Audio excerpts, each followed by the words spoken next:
Good afternoon, my friends. You are all welcome to the next ISCH webinar on post-transplant, post-TCT 2023 summary, transplant and cellular therapy. We're going to start with transplant presentation first. Before I start, I wanted to thank all our friend and well-wisher who provided their presentation for this webinar. This is going to be a long session, so fasten your belt. And in case you can't attend full session, complete recording will be available on ISCH website. We're going to start with late-breaking abstract first. Nice study presented by our friend and well-wisher, Dr. Chen from Mass General Hospital, Boston. Graphite study. Vedolizumab, VDZ, for prophylaxis of lower GI acute GVHD. So as we all know, I'm not going to go into the detail about literature, but VDZ, vedolizumab, a gut-selective anti-lymphocyte trafficking humanized monoclonal antibody used in the treatment of inflammatory bowel disease, like we have been using budesonide, and it started with inflammatory bowel disease to reduce inflammation and damage to the GI tract. Author performed a phase 3 randomized double-blind placebo-controlled study to evaluate the efficacy and safety of VDZ versus placebo as a prophylaxis of lower GI GVHD. Study design nicely summarized here. Unrelated donors were HLA match 8-8 or 7 out of 8 match.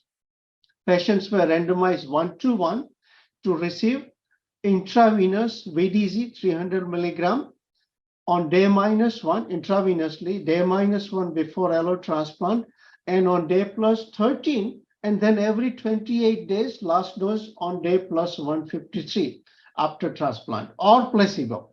Randomization was stratified by HLA match, 8-8 or 7-8, conditioning regimen, maloblative versus reduced intensity, and use of ATG product. Superior study design. All patients received standard GVHD prophylaxis regimen consisting of combination of calcineurin inhibitor plus methotrexate or mycophenolate.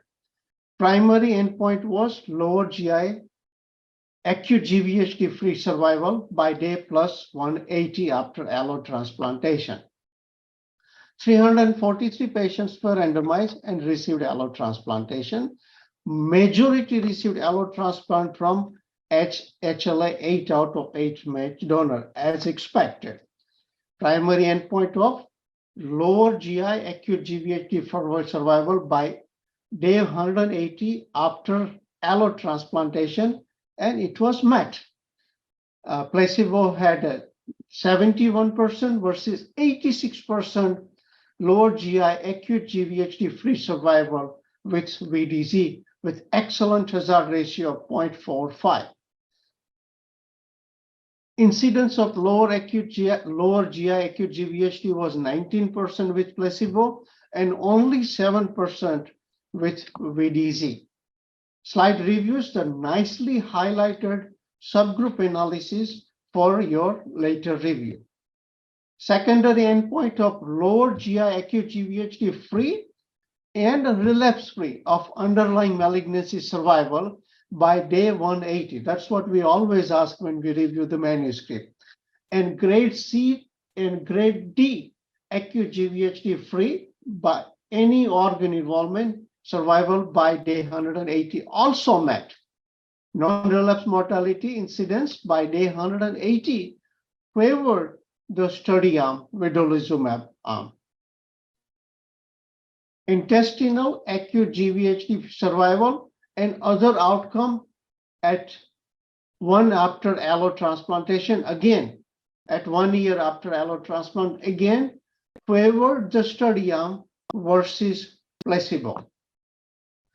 Treatment-related adverse events were reported in 25% versus 28% in each arm, and serious adverse event in about 70% in each arm.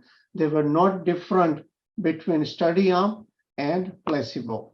So in conclusion, this is the first phase 3 study for specific prevention of lower GI acute GVHD free survival. Excellent study.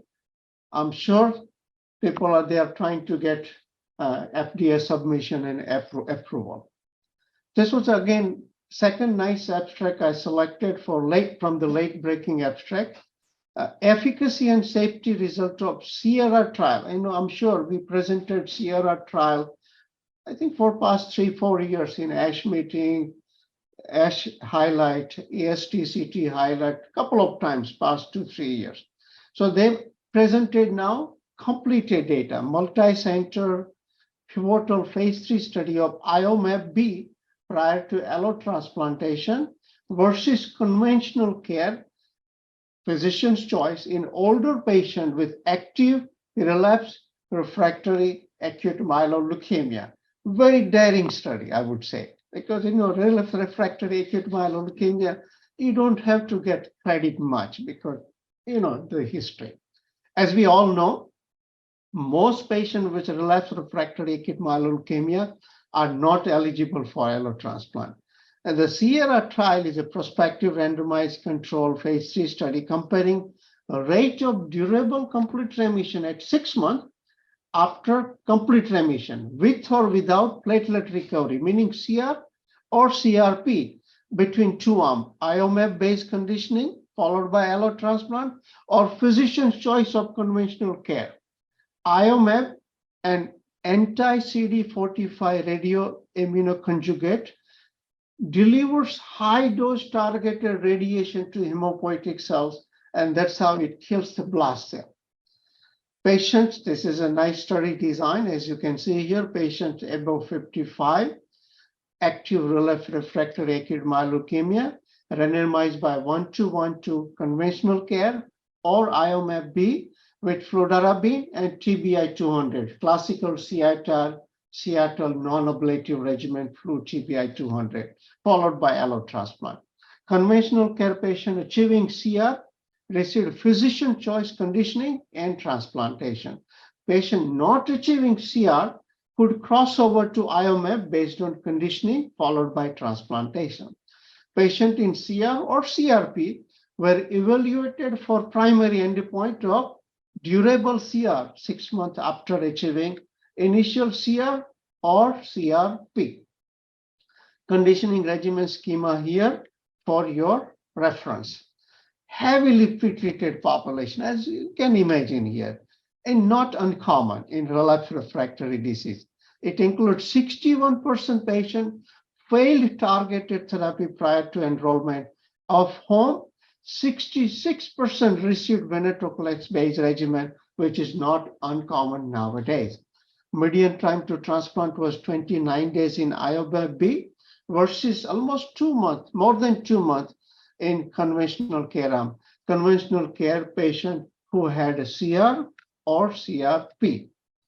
Of evaluable patient, IOMAP 59, conventional care 64, 44 patients on the IOMAP arm achieved initial CR or CRP compared to only 4 patients, 6.3% in conventional care arm. Durable CR rate was 22% in IOMAP versus 0% in conventional care arm.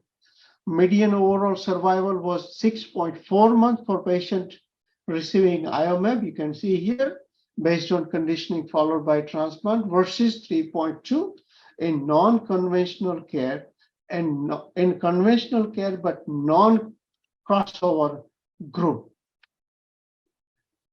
Improved event-free survival in IOMAP arm versus conventional care. 6 months event-free survival was 28% versus almost 0% in conventional care arm. Overall survival in patient receiving IOMAP and transplant achieving durable CR was very high, but only 13 patients versus 60%. I'm sorry, it's 92% at 6 months, 60% at 1 year and 2 years respectively. Again, you can see the numbers were very small, 13 only. IOMAP-based conditioning followed by transplantation was well tolerated with favorable safety profile. Author concluded that IOMF-based conditioning was well tolerated and provided access to transplantation with curative potential in vulnerable population. Traditionally, they are not considered eligible for transplantation. I'm sure you see it when you discuss your new patient with relapse refractory acute myeloid leukemia. My take-home message is, yes, this is an option for patient with relapse refractory disease. If nothing in menu and you have an option to take some hit in at your transplant perspective outcome. This is another nice study, MRD in first year post-transplant in ALL. As we all know, trajectory and clinical significance of clinical clonotypes, IGH, kappa, IGH, IG kappa, IG lambda, TCR beta, and TCR gamma. It is detected by NGS-based MRD following transplant. That's what we do when we follow the MRD, NGS-based MRD following allotransplantation in ALL. Author, this is a NGS-based MRD clonotype study post-transplantation. Adults with ALL who underwent allotransplant at Stanford University or Oregon Health Science University from past 7 years, 2014 to 2021, highlighted here, with MRD monitoring using NGS-based clone sequence assay were studied in this analysis. Diagnostic clonotypes, as I mentioned, IGH, IG kappa, IgG, IgL, TCR beta, and TCR gamma for TALL were recorded, and clonal MRD sequences were serially assessed post-transplantation, and outcomes were reported at 1 year. Nice study, serial monitoring of MRD. Patient's characteristic for here, for your review. On this slide, author described the distribution of clonotypes identified on the clonosequential ID sample, which is the initial sample collected for clonotype identification before they can study post-transplantation, and for suitable clonotype for tracking purpose post-transplantation. Of 119 B-cell ALL patients with trackable clonotype and more than or equal to one MRD post-transplant assessment at the time of initial sampling, 38% had IGH clonotype, 46% had IGH plus non-IGH like IGH kappa, IgA kappa, IG lambda, or TCR-based clonotype, and 16% had only non-IGH, isolated non-IGH clonotype. Of the 20 T-cell ALL patients, most patients had both TCR clonotype identified at the initial sampling. So let's review this one first.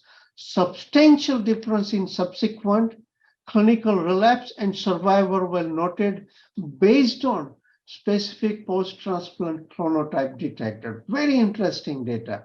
Among 29 patients with IGH clone detected following transplantation, almost 70% relapsed and only 20% survived by 1 year post-transplant. In contrast, among 24 patients with only non-IGH clone detected, only 20% relapsed and 75% long-term survival. So finally, among 66 patients, you can see here, with no clone detected in any sample, only 2% relapse and 83% long-term survival. So among T-cell patients, I'm not showing you here because it's too small subgroup of TCR beta and TCR gamma clone to make any definitive conclusion. So per author statement that was mentioned there, this is the first study to evaluate NGS MRD clonotypes, trajectories, and associated outcome in patients with ALL undergoing transplantation. Data reviewed suggest that B cell ALL patient who had a trackable IgH clonotype and detection of IgH clonotype after transplantation were highly linked to relapse and poor survival. In contrast, post-transplant detection of non-IgH clonotype did not routinely predict relapse, so we are okay there. Another nice presentation, author presented our CIBMTR data on transplant outcome in myelofibrosis. I'm sure you have all realized nowadays that we do have many more myelofibrosis patients referred for allotransplantation than before in the last decade. This is my personal observation at our program. Maybe we have more patients we have lots of non-transplant medication available that makes patients more, I would say, eligible for transplantation or prepare them for transplantation. That's why we are seeing more references. The study was presented by our famous senior clinician, friend and colleague, Dr. Jain, at the TCT meeting.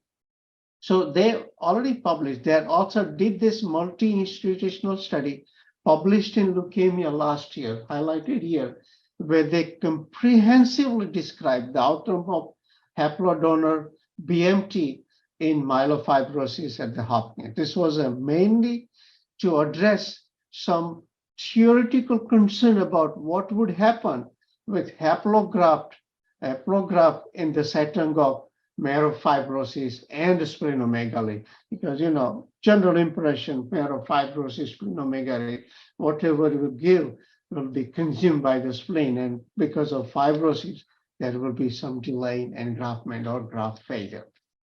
So in the pre-PTCY era, PTCY has opened up the floodgate. But before pre-PTCY era, we know that survival is better with match-related or match-unrelated donor.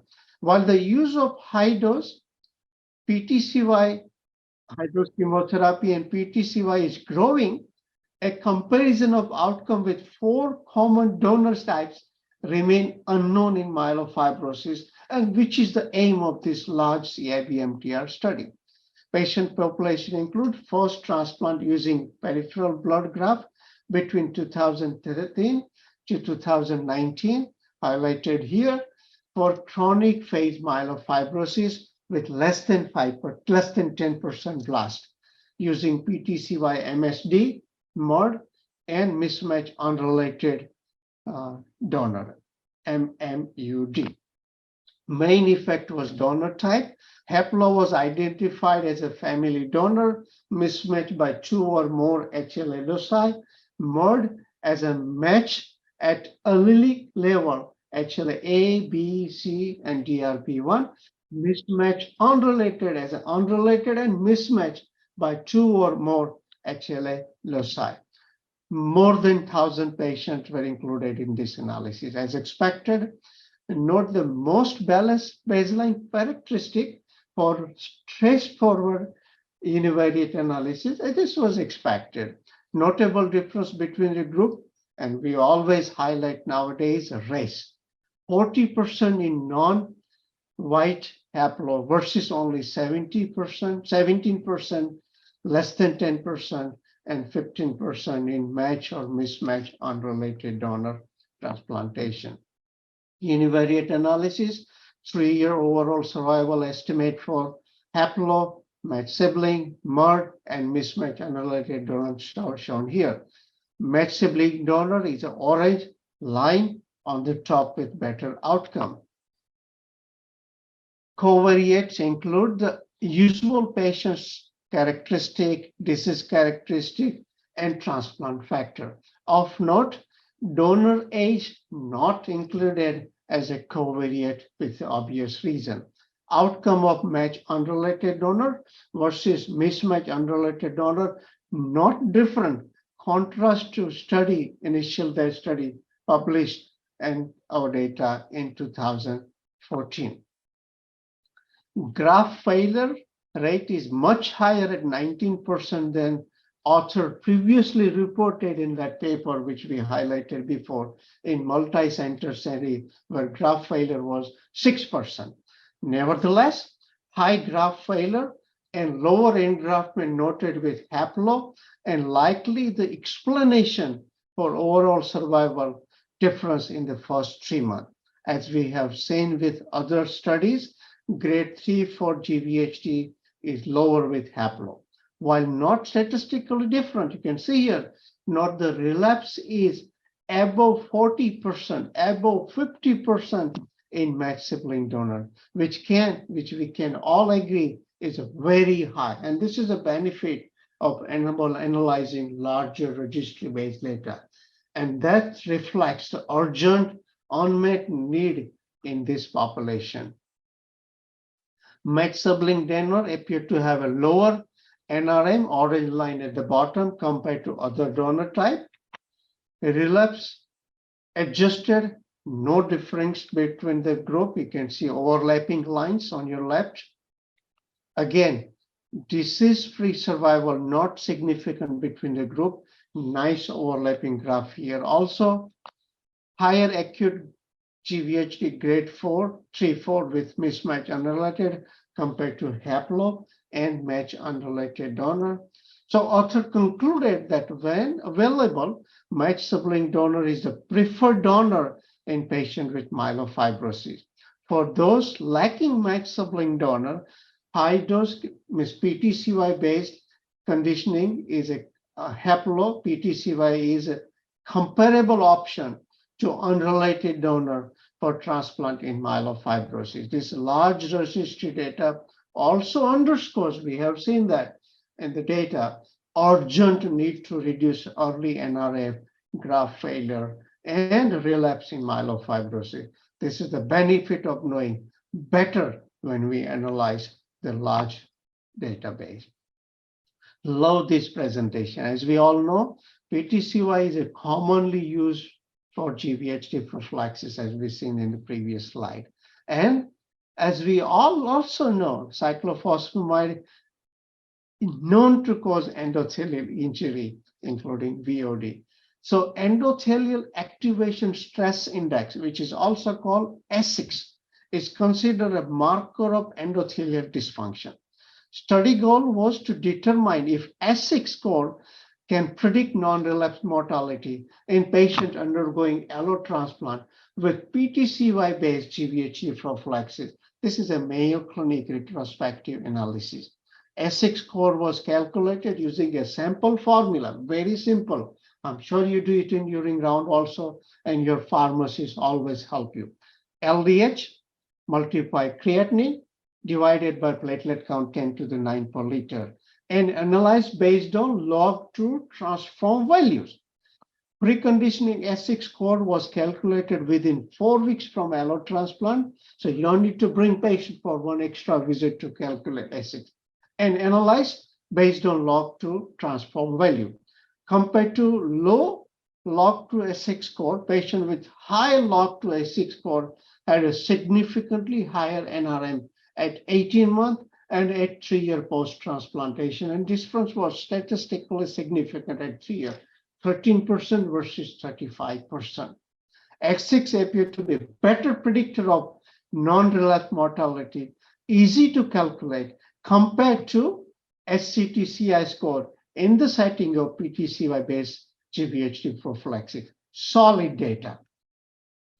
Another nice presentation on MRD monitoring in acute lymphoblastic leukemia. Again, same group from Stanford. It is well established in ALL that disease detection of pre-transplant MRD by standard flow cytometry at the level of, now we are talking about flow cytometry. Previously, we discussed PCR-based, molecular-based, NGS-based. Pre-transplant MRD by standard flow cytometry at the level of 10 to -4 predict relapse after transplant. However, it is unknown whether MRD detection below 10 to -4 is a prognostic. And I will also refer you guys to review MRD data presented by Chris Hogarian from NIH in acute myeloid leukemia. So some prior studies have here for your reference, those who monitor MRD in acute myeloid leukemia, acute lymphoblastic leukemia with 10 to -4. So in this large multi-center cohort of adult acute lymphoblastic leukemia patients, post-transplant, author evaluated prognostic value of ultrasensitive NGS-based MRD. Again, pre-transplant MRD, called MRD pre, and post-transplant MRD post, were followed for up to 1 year post-transplantation. MRD was defined as a presence of IgH clonotype in B-cell ALL and TCR base in T-cell ALL. MRD was quantified as undetectable if it is 0, defined here, is low if it is less than 10 to -4, or high if it is between 10 -4 to 10 to -3, or very high if it is more than 10 to -3. Patients were followed for leukemia relapse for up to 1 year.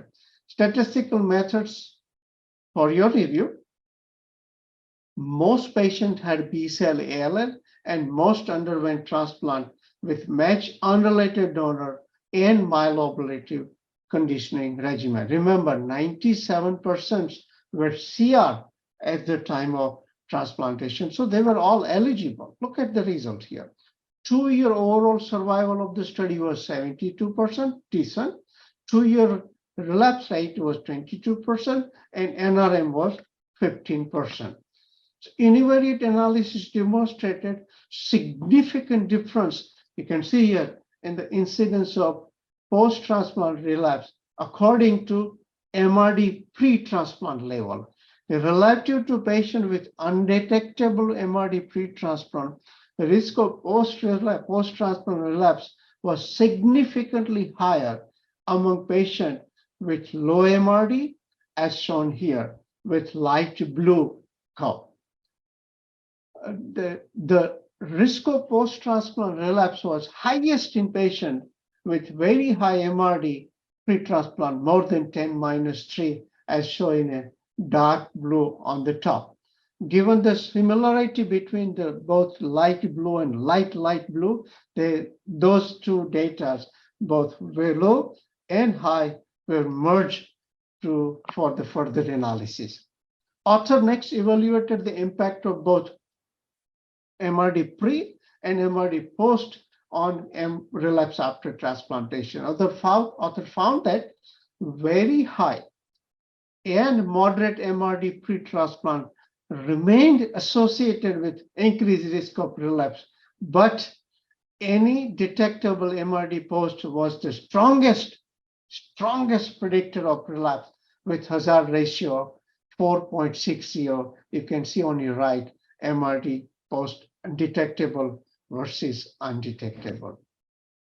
Author performed a landmark analysis of MRD post level at day 90. That's what we like to see post-transplant, while adjusting for MRD pre-transplant level.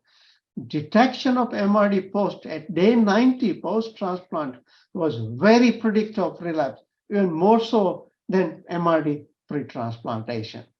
Cumulative incidence of relapse at 2 year for patients with undetectable MRD pre and undetectable MRD at day 90 was less than almost 0%, you can see here. In contrast, in patients who entered transplant with very high MRD pre-transplant and were MRD positive at day 90, incidence of relapse was almost 60%. Strikingly, even in patients with undetectable MRD pre-transplant, that means they were good to go for transplant, but who developed detectable MRD post-transplant at day 90, the relapse rate was 30%. Patients with undetectable MRD on day 90 post-transplant had less than 10% risk of death due to leukemia at 1 year post-transplant. In contrast, patients with detectable MRD at day 90 post-transplant, almost 20 to 30% cumulative incidence of leukemia-free Leukemia, incidence of leukemia-specific death, you can see here at 1 year post-transplantation. Solid data. I love this abstract, and it helps us to design preemptive strategy in high risk for relapse early post-transplant in acute lymphoblastic leukemia. And we need to think, because now we do have lots of options to treat ALL post-transplantation who can be early relapser. Let's review the next session now, oral abstract session C, acute regimen-related toxicity and supportive care. Nice study on hot topic, microbiota. That's what everybody think about it right nowadays in transplant patient. Gut microbiota injury in allotransplant recipient has been associated with adverse clinical outcome, and I'm not going to go into detail. This is a nice reference here. Investigator in this study hypothesized that third-party fecal microbiota transplantation, FMT, and that's what I will refer to in this presentation, will improve microbiota diversity and clinical outcome. This was a randomized double-blind placebo-controlled phase 2 trial. 2 independent cohort of allotransplant recipient and those patients with AML receiving induction chemotherapy, no transplant group, assigned a 2-to-1 ratio in receiving encapsulated FMT or placebo upon neutrophil recovery. After each course of antibacterial antibiotic, patient received a dose of FMT. Up to 3 doses were administered within 3 months. Primary endpoint was 4-month all-cause infection rate. Key secondary endpoint, 6-month cumulative incidence of grade 2 to 4 acute GVHD. Author reported the result in transplant cohort at TCT meeting. They did not report the chemotherapy. Maybe they'll report at the ASH or ESCO meeting. Look at the real capsule prescription for FMT. This is how it looks like. 49 patients received FMT and 25 received placebo. This is a 2-to-1 randomized study. Patient characteristic for your review, discussed here. Let's review the result. That's interesting. No grade 3 plus adverse event occurred within 24 hours after FMT. That's what's important. We need to make sure they don't get diarrhea.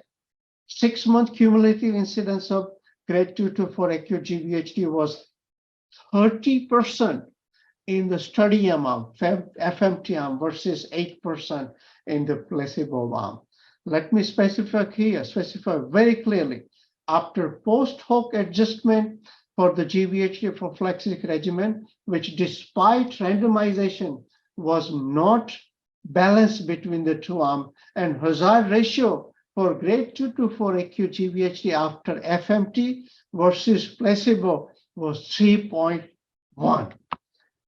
Durable engraftment of donor microbiota and improved microbiota diversity demonstrated after FMT. I'm not going to review more in detail. I'm not a transplant scientist or physician scientist, but let me review only the clinical part. You can see here recovery of alpha diversity post-transplantation. So author concluded that in allotransplantation, FMT, fecal microbiota transplantation, did not decrease infection and appears to increase the risk of acute GVHD in contrast to the previously published data. Again, this is also my favorite topic, hot topic, transplant-associated thrombotic microangiopathy, TMA. Excellent abstract. Michelle is one of the top-class pediatric transplanter faculty at the Emory. I know her for past several years by her several publications. Transplant-associated thrombotic micropathy is a common and severe complication of allotransplant and many a times underdiagnosed, overlooked it.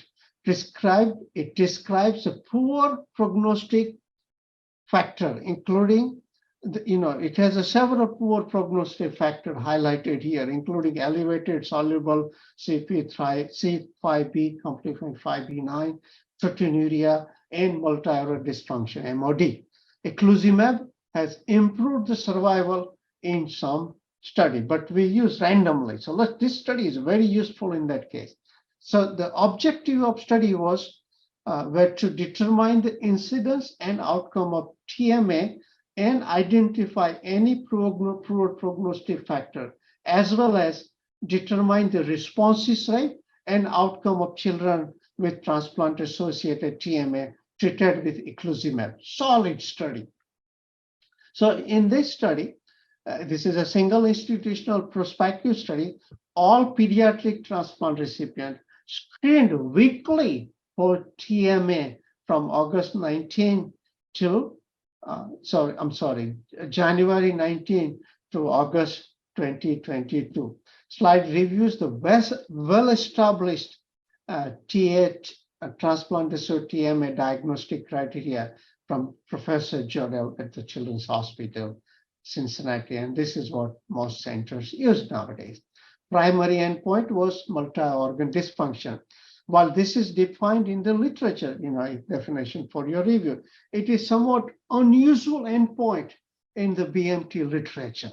So author chose this as a primary endpoint instead of NRM, which we commonly use, and they felt this would be more accurately capture the significant morbidity of this lethal disease. So of 136 patients, 36 meaning 25, 1/4 of patients developed, 1/4 of patients developed, again, 1/4 of patients developed TMA, transplant-associated TMA, at a median of 51 days after transplantation. Of the 36 patients who developed TMA, 72%, nearly 3/4 of those 36 were treated with eculizumab, and this was their institutional standard of care based on their previous prior evidence. TMA cohort had significantly more grade 3 to 4 acute GVHD and viral infection.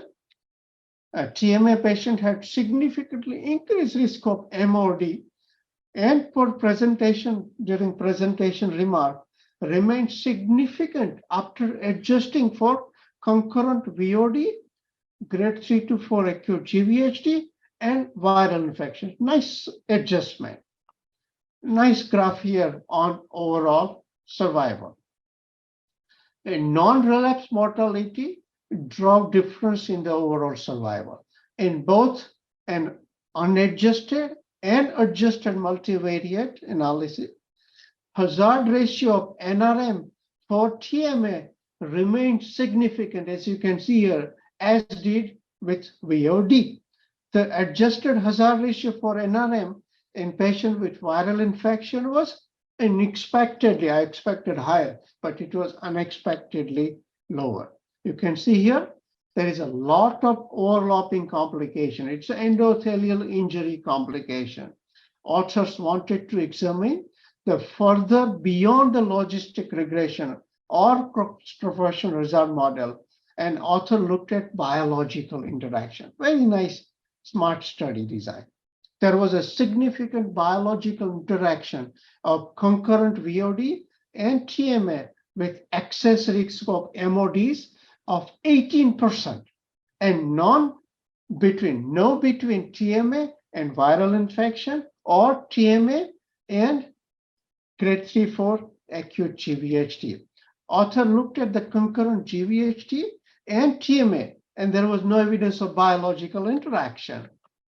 Interestingly, patients with concurrent viral infection and TMA had a lower hazard ratio for developing MOD, and those with either complication alone. A D-dimer of more than 574 at the time of TMA diagnosis had a very high hazard ratio of developing MOD compared to those with less than 574.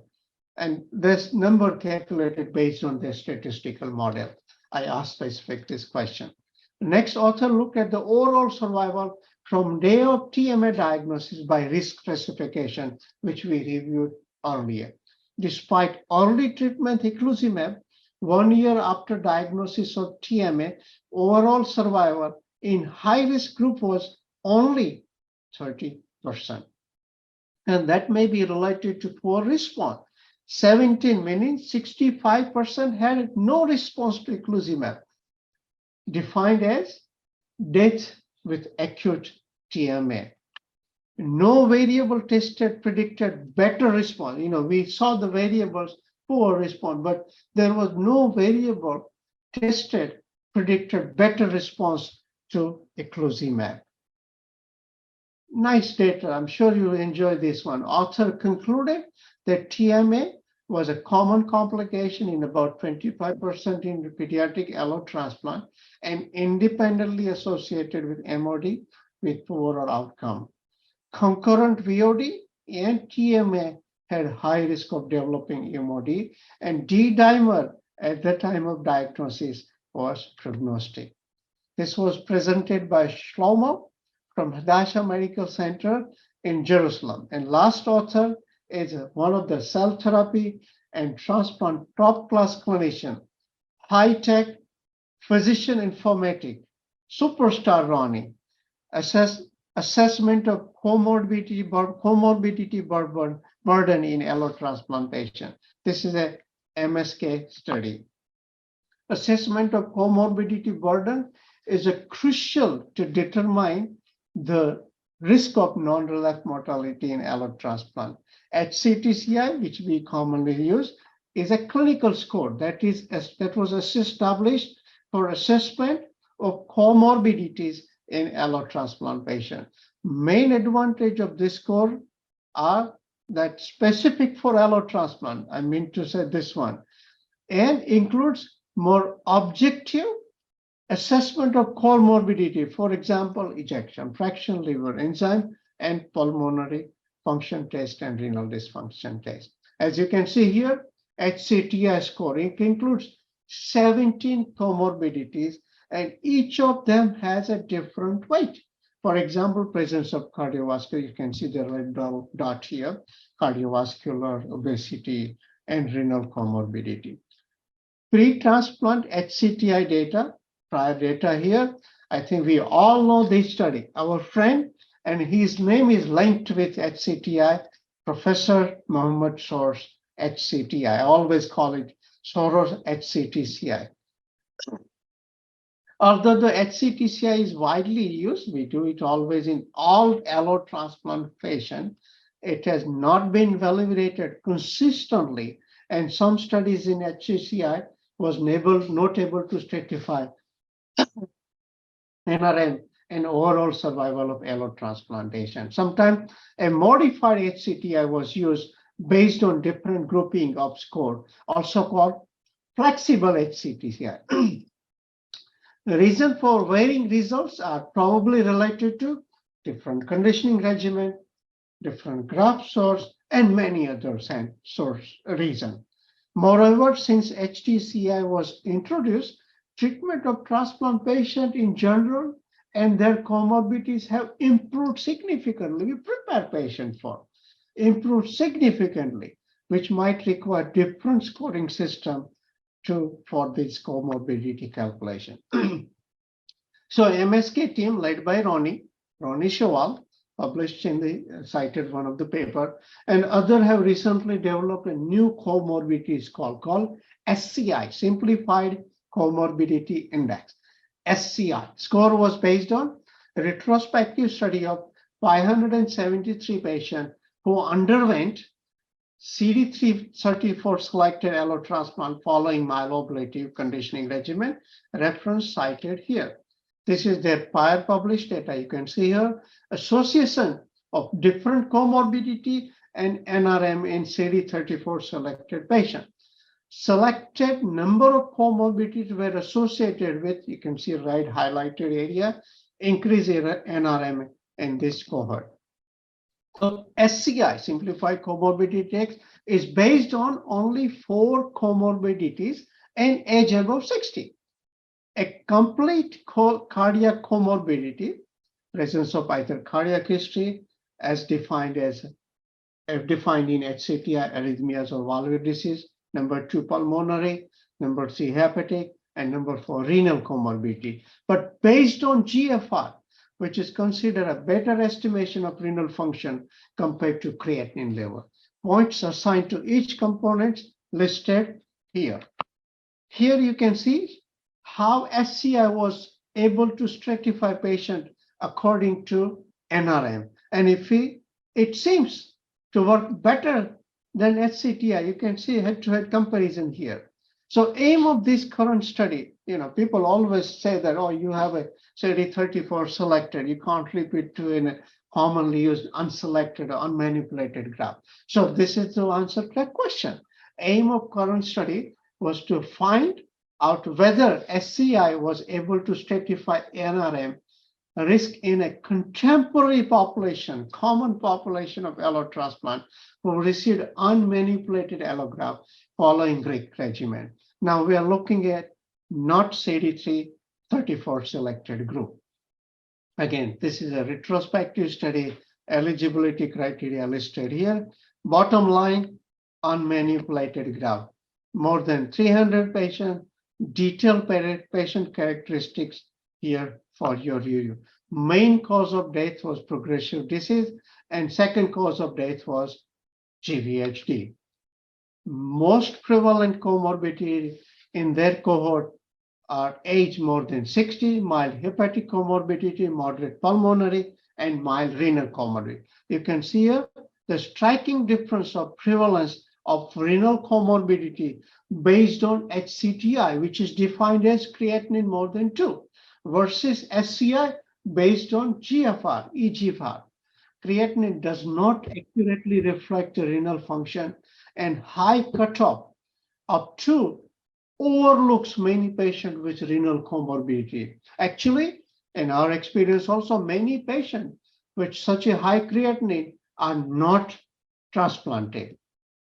So next, author assessed the association between comorbidity and NRM in univariate analysis. Included in this analysis, comorbidity, which their prevalence at least 5%. Makes sense. In univariate analysis, severe pulmonary and also moderate and severe renal comorbidity were associated with NRM. Also, eGFR as a continuous variable was associated with NRM. Cardiac comorbidity on the top track, black arrow you can see, was not associated with NRM in this population. You can see here again, nice graph, how moderate severe renal comorbidity is significantly associated with increased NRM, and also severe pulmonary comorbidity associated with NRM. DLCO as a continuous small variable showed mild association with NRM. Next, after analyzing comorbidities, author calculated SCI of the patient. You can see here the distribution of the score, SCI score in patient cohort. SCI score ranges from 0 to 8. You can see here on the left, patient association between HCTCI score and NRM, and on your right side or left side, whichever way, you can see the SCI, which is able to stratify well in a transplant patient according to their NRM. Author also analyzed the association between SCI and overall survival. On the left, you can see the survival curve stratified by different HCTI score, and on your right, you can see the result with SCI. These results were confirmed in univariate and manivariate analysis to adjusted to KPS, donor type, and patient status. NRM and overall survival and discrimination is higher with SCI, as you can see here in red. High SCI score were associated with incremental risk of overall mortality and NRM. So author demonstrated the first time that SCI is a predictive of NRM in patients receiving allotransplant from HLMH donor after reduced intensity conditioning. SCI outperformed the HCTCI and may serve as a better tool for NRM stratification in current era. One more nice CIBMTR study. As we always ask the question in selecting the donor, right? in our Monday transplant meeting, which today actually I'm recording presentation on Monday. We're going to discuss several new patients and we select a donor. And there are always questions about which one is the best one. HLA match a sibling donor, older, generally sometime already, or younger donor. So HLA match sibling donor, MSD, are considered the preferred donor type in clinical practice. And Dr. Andrew Arts, California, he lots of publication. He presented nice presentation in plenary at TCT and ASH, old sibling donor with superior outcome. With increased median age of the patient, sibling donor for these patients are likely to be older as well, and often with high comorbidity. Prior registry studies demonstrated that older age is associated with inferior survival. The impact of donor age and type of allotransplant outcome in AML patients remain not very well known. There are several institutional publications and EBMT publication. So in this CIBMTR study, author hypothesized that allotransplant from a younger HLA-matched unrelated donor confers superior disease control compared, meaning less relapse, compared to older HLA-matched donor for patients with acute myeloid leukemia. Slide highlights a standard study aim, which I'm not going to review. This is a retrospective registry analysis, which has some inherent limitation, but provides important information in the absence of prospective randomized study. I mean CIBMT analysis in AML patient. This is in AML patient, study population highlighted here. AML patient 50 year or older undergoing allotransplant from older sibling donor, meaning age more than 50, or younger match unrelated donor, means donors age less than 35. Nice study design. The study included common allograft conditioning regimen, GVHA prophylaxis strategy. List of variables. We do have the same variables always in transplant type of analysis, summarized here for your later review. Almost 5,000 patients in this study. 1,700 plus underwent allotransplant with older matched sibling donor versus 3,000 patients transplant from younger matched unrelated donor. And again, patient age is more than 50. So median age of both group is around 60 plus. Well-balanced group. Pretty good long-term follow-up. Median follow-up, you can see here more than 4 years. In multivariate analysis, younger match unrelated donor showed significant decreased risk of relapse compared to older match sibling donor. A younger match unrelated donor also showed increased NRM. 2-year NRM was hazard ratios 1.24 with significant P compared to older match sibling donor in the early transplant period, like between 2011 to 2015. And then we became smarter. So NRM was lower with younger match unrelated donor in the later cohort from 2016 to 18, as we are smarter now than before in reducing NRM after match unrelated donor. So there was no difference in overall survival or diffuse survival after allotransplant with younger match unrelated donor versus older matched sibling donor. While there was no difference in adjusted cumulative incidence of NRM at 5 years in the later period, adjusted 5-year diffuse-free survival probability was 44%, you can see here, in younger match unrelated donor compared to 41% in older matched sibling donor. Causes of death for your review here. Nice graph. Reduced risk of relapse after younger match unrelated donor. NRF graph for your later review here. And this is the conclusion of the study. Large study from prospectively collected registry data, found that significant relapse reduction in AML patients who underwent allotransplant with younger match unrelated donor as compared to older match sibling donor, and highlights that younger match unrelated donor type exert a stronger GVL effect. And that's what I always explain to my patient and should be preferred when available. Nice EIBMT study, acute leukemia working party. Are we making progress using PTCY in patients with secondary acute myeloleukemia compared to de novo acute myeloleukemia, meaning GVL effect in secondary AML versus DML after PCCY-based regimen. Study was presented by our friend and senior in the field, Professor Arnold Nagler. I'm not going to review detail, but for your review, the recent EIBMT study reported inferior outcome of transplant from mostly sibling and unrelated donor in secondary AML versus secondary AML versus de novo AML, which we published in Blood Cancer Journal in 2020.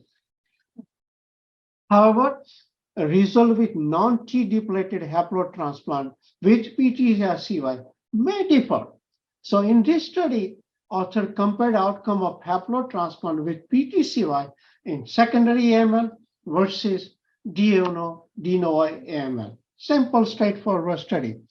So this is an updated myeloid disease and acute leukemia classification here for your review. And so in this study, author compared the outcome of haplotransplant with PTCY in secondary AML versus de novo AML.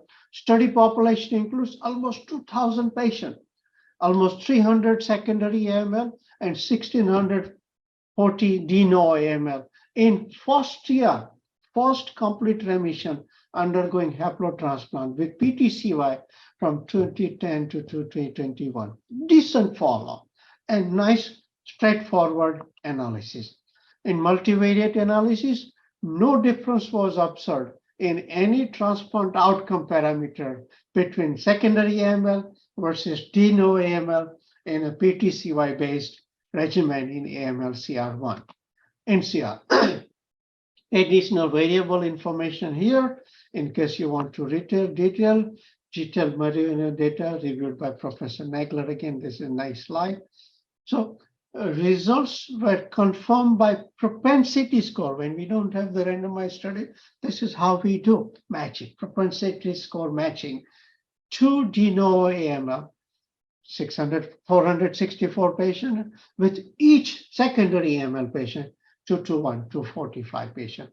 No difference in outcome between secondary AML versus de novo AML with TTCY-based conditioning regimen. You can see nice overlapping graph here, leukemia-free survival, overall survival, overlapping graph, GRFS, again, overlapping graph. So study concluded that haplotransplant with PTCY may be able to overcome the bad prognosis of secondary acute myeloleukemia, as the results are similar to those haplotransplant in de novo AML, in contrast to previous study of transplant from MDS and unrelated reporting inferior outcome of secondary AML compared to de novo acute myeloleukemia. Very nice study. Again, I don't have any conflict of interest using PTCY, and it's a damn cheap compared to what we use other regimen. Nice abstract. De novo late acute GVHD incidence, outcome, and impact of biomarker compared to classical acute GVHD. Top class abstract from MAGIC, Mount Sinai Acute GVHD International Consortium. Vanderbilt is a part of this MAGIC consortium.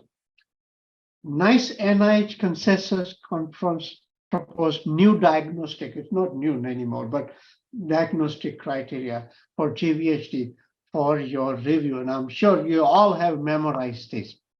Late acute GVHD that present beyond 100 days after transplantation has traditionally been thought to be less severe than classic acute GVHD. that developed before day 100. Lots of prior publications, some of those cited here, I would say, including Dr. Lee's BMT paper, Stephanie Lee's paper in 2013, which is very highly cited. Author evaluated the incidence, clinical outcome, and impact of biomarker for late acute, late, and classic acute GVHD in almost 3,500 consecutive adult recipients who received first allotransplant in 23 MAGIC center between 2014 and 2021, you can see here.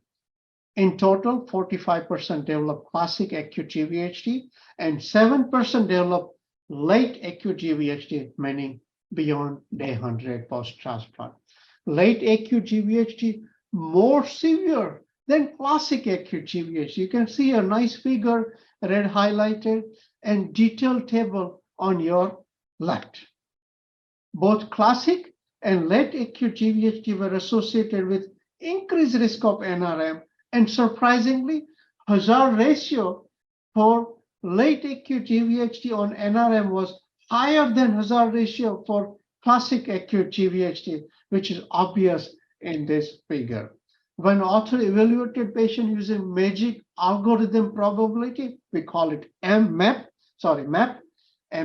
at treatment, based on serum biomarker, which we do in our transplant patient in our program, based on serum biomarker ST2 and reg3 alpha, at greater proportion of patients with late acute GVHD had higher MAP score compared to patients with classic GVHD, 29% versus 16%, and it was significant.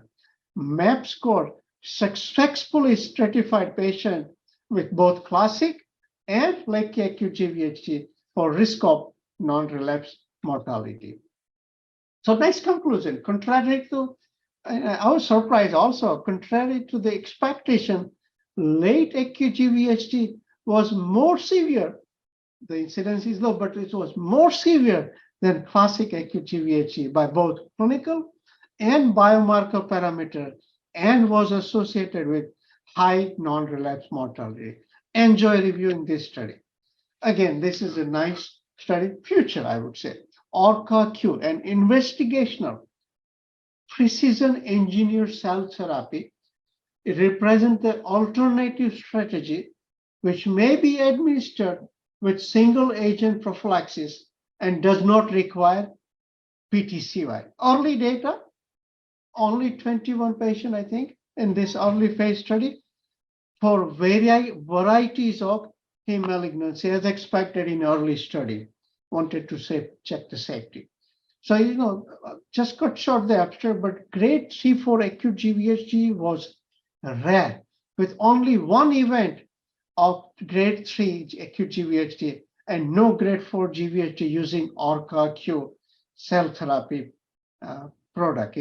It's a composition of, the cellular composition of ORCA-Q consists of enriched CD34 positive stem cell combined with specific T cell subset and is intended to reconstitute the blood and immune system. No moderate to severe chronic GVHD, 1 year GVHD and relapse-free survival GRF was 71%. So author concluded that grade 3-4 acute GVHD was rare with only one event, no grade 4 event, and let's see more data in the future. But I like this abstract. Again, this is a very nice study by our famous transplant clinician, Shannon, Dr. Halton from Minnesota. And very, very legitimate, very common study, which we all need to know. Phase 2 study using myeloablative regimen of either TBI-based or high-dose busulfan-based with fludarabine, followed by GVHD prophylaxis, PTCY, tacrolimus, and mycophenolate. Standard regimen, PTCY-based, ablative regimen, TBI-based, or high-dose busulfan-based. 125 patients, pediatric and adults, both included, decent follow-up. superb control of chronic GVHD, met the primary endpoint. You can see the nice graph black line below.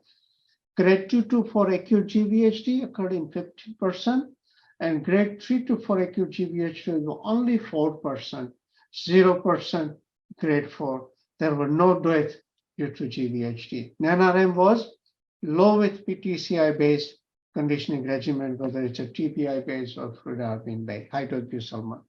PTCY did not increase the risk of relapse. Very important in high-risk malignancy.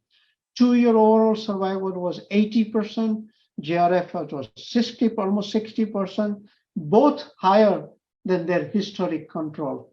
You can see here. The results confirmed in multivariate analysis. There was no statistical significant difference in survival outcome between recipient of 8 out of 8 match versus 7 out of 8 match unrelated donors. So author concluded that myeloablative transplant with PTCY TAC MMF results in an extremely low incidence of severe and acute chronic GVHD. Relapse is not an increase compared to their historical CSA methotrexate prophylaxis using match unrelated or partially mismatched unrelated donor. Love this abstract. Patient with relapse refractory AML, especially those who do not respond to novel therapy like venetoclax-based regimen and selective inhibitor, and doublet or triplet have a poor outcome. We nowadays try to use triplet or doublet as needed, depending on many other factors. So in 2018, investigator developed a multi-institutional single-arm prospective trial to investigate the efficacy and safety of novel intensified conditioning with megadose decitabine, 400 milligram per meter square, followed by standard conditioning regimen, allotransplant for relapsed refractory acute myeloid leukemia. Conditioning regimen highlighted here, intravenous decitabine, 200 per meter square, day -12 and day -11, intravenous cytarabine, busulfan, and cyclophosphamide, -10 to -2. This is their standard regimen. I visited this program before.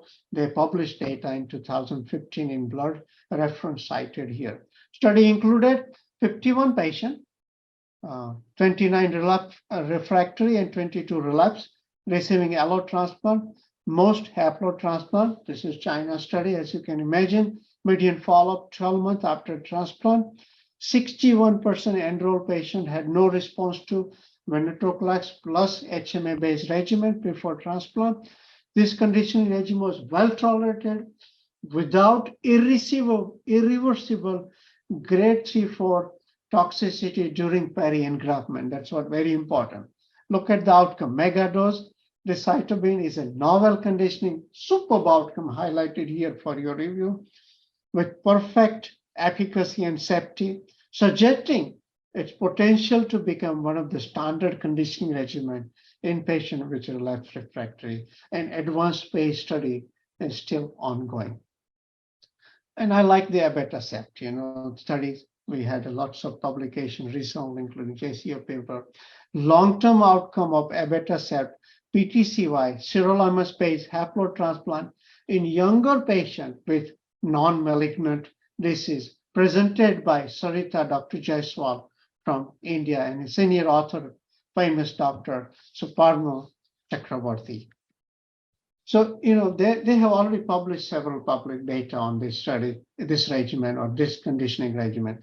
Following their initial encouraging result of the pilot study cited here, on the long-term use of abatacept and sirolimus in younger patients with non-malignant disorder undergoing PTCY-based haplotransplant, author presented long-term outcome, nice data on a larger cohort of patients with non-malignant disease, aplastic anemia, hemoglobinopathy, and immunodeficiency transplanted on this protocol. 40 patients, again, remember this is NMD, which 40 patients, younger age group 2 to 25, 24 with aplastic anemia, 14 with hemoglobinopathy and risk 2 with primary immunodeficiency.